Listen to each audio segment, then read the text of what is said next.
কিছুদিন আগে আমার দাদা বৌদি এসেছিলো বাড়িতে বেড়াতে, তো সেই জন্য আমরা সবাই মিলে বেরিয়েছিলাম মধ্যমগ্রামে। যে বৌদি, এটা হচ্ছে বৌদির বড় ছেলে, আর এই যে পুচকিটা হচ্ছে ছোটো ছেলে। তো সবাই মিলে, আর ওর সাথে ছিল। এখন আমরা মধ্যমগ্রামে রয়েছি, একটু কেনাকাটা করবো টুকটাক আর ঘুরে বেড়াবো আর কি। তো ওই জন্য এসেছি। আর ওর মানে পুচকুটা স্কুলে ভর্তি হয়েছে প্রথম, তো ওই জন্য ওর জন্য একটা সোয়েটার কেনা হচ্ছিলো সাদা রঙের, সেটা খোঁজা হচ্ছিলো। তো ওই জন্য প্রথমে আগে এই শপিং মলে এসেছিলাম, কিন্তু পাইনি পুরো সাদা সোয়েটার, যেহেতু স্কুলের কোনো কালার বা অন্য কিছু থাকলে হবে না, তো ওই জন্য আর কেনা হয়নি। এখান থেকে সব দেখা হলো, কিছুই পছন্দ হলো না। ওর কালারের পুরো সাদা বা সেরকম কালারের কিছু ছিল না। আর এইদিকে ও বড় ভাইপো মানে ও বলছে যে না, মার হাত ধরবো না, আমি পিসানের হাত ধরবো। তো ওই জন্য ও আমার বরের হাত ধরলো। আর এইদিকে বৌদি দেখছে সোয়েটার, আমিও সাথে ছিলাম আর আমি ভিডিও করছিলাম। এইদিকে মেয়েদের জামাগুলো বৌদি দেখাচ্ছে কি দারুণ দেখতে। আমি বলছি হ্যাঁ, কিন্তু মেয়েদের জামা তো আর ওকে পরানো যাবে না। যাই হোক, সেখানে তো কিছু পছন্দ হলো না, কিনলাম না, সোজা চলে আসলাম মোমো খেতে। আর মোমো দেখো শীতের মধ্যে কীরকম ধোয়া ওঠা মোমো, উফ, এখনও তো ভিডিও এডিটিং করতে গিয়ে জিভে জল চলে আসছে। তো চলো মোমো খেয়ে নিই, তারপরে দেখি অন্য কোথায় গিয়ে আর কি পছন্দ হয়। তারপরে চলে আসলাম ফুচকা খেতে। আর পুচকুটাও খাবে ফুচকা বলছে, ও জল ছাড়া, আর ও খাবে না, যে না করছে।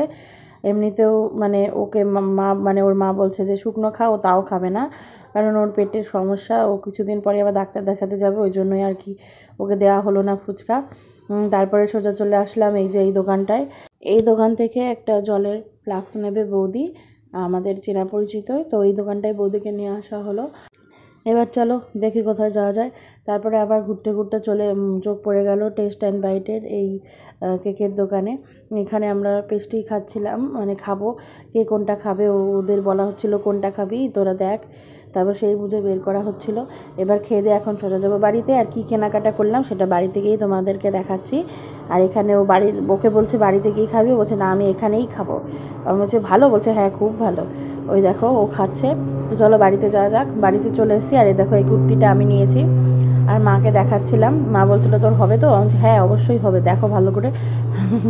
দিয়ে ওখানে আসলে ট্রেন্ডসে পরেই নিয়ে আসা হয় সব কিছু। আমার সাইজের জিনিস ট্রেন্ডস ছাড়া আমি অন্য কোথাও সেরকম ভালো পাই না। যাই হোক, এই যে হলুদটা আর আকাশিটা হচ্ছে বৌদির, আর ওই সাদাটা হচ্ছে আমার। তো বৌদিকে বললাম তুমি একটু সামনে ধরে ধরে দেখাও তো দেখি কোনটা বেশি ভালো লাগছে। ওই জন্য বৌদিকে দিয়ে একটু দেখালাম। সবকটাই সুন্দর, হলুদটাও ভালো লাগছে, সব থেকে ভালো লাগছিলো হলুদটা আমার কাছে, তারপরে সাদাটা, তারপরে আকাশিটা। এটাও খুব সুন্দর, এটা একটু ইউনিক। সবাই বাড়ি এসে খাওয়া দাওয়া করে এখন সবাই ঘরে চলে এসেছি ঘুমাতে। আর ঘুমাবো না যদি, এখনও সবাই মিলে একটু আড্ডা মারবো, কারণ কালকেই বৌদি আবার বেরিয়ে যাবে বাড়িতে। ওই জন্য একটু মানে বাড়িটা আবার ফাঁকা ফাঁকা হয়ে যাবে, ওদের সাথে একটু কথা বলছিলাম। আর এই যে দেখো ওরা, বড়টা হাই করেই যাচ্ছে, আর ছোটোটা ও লজ্জায় মুখ লুকাচ্ছে। এমনি কিন্তু ও লজ্জা পায় না, ওরকম বদমাইশি করছে। ওকে ক্যামেরার সামনে হাই করতে বললেও সবসময় বাই করে, আর এত বক বক করে। আর অবশ্য ওর ঘুমও পেয়েছে, কিন্তু আমি ওকে ঘুমাতে দিচ্ছিলাম না, কারণ কালকে বাড়ি চলে যাবে, তখন আমি আর ওদেরকে খোঁচাতে পারবো না। বদমাইশি করছিলাম আমি ওদের সাথে একটু। ওই যে দেখো ও পুরো লেপ মুড়ি দিয়ে শুয়ে রয়েছে, আমি ওকে টেনে আবার বের করলাম।